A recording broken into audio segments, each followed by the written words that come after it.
KenPom may be the single most powerful statistic in North American sports. Since the year 2000, despite the insane amount of randomness of March Madness, every national champion except for 3 finished in the top 3 in KenPom's rankings. But how exactly does KenPom work? Let's break it down.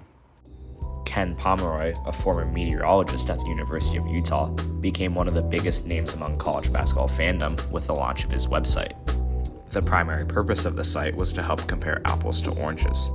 Take these 2 teams from the COVID year, for example. On one hand, Dayton finished with an impressive 29-2 record and a perfect 18-0 record in conference, but faced lower-tiered opponents in the A-10. On the other hand, Duke lost 4 more games than the Flyers, but played in a much more competitive ACC. Despite the difference in record and competition level, KenPom actually viewed these 2 teams as relatively equal.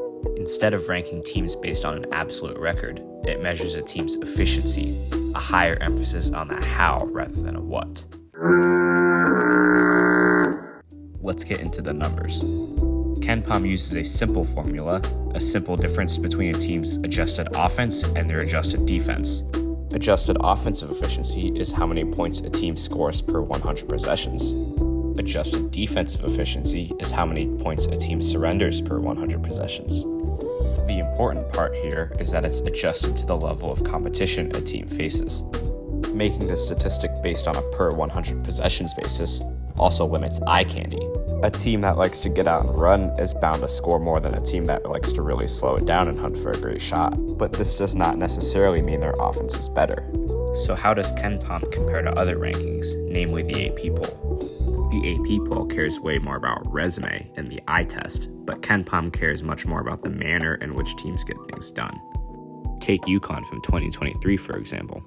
Entering the tournament, they were given a number 4 seed and were ranked number 10 in the AP poll. The Huskies, however, boasted the best mark in KenPom at plus 29.86. They would go on to win the national championship. KenPom isn't just for nerds. It's a great tool for filling out brackets, betting, or just improving your overall knowledge of the sport. Thank you guys for tuning in. If this helped you out, feel free to like and subscribe.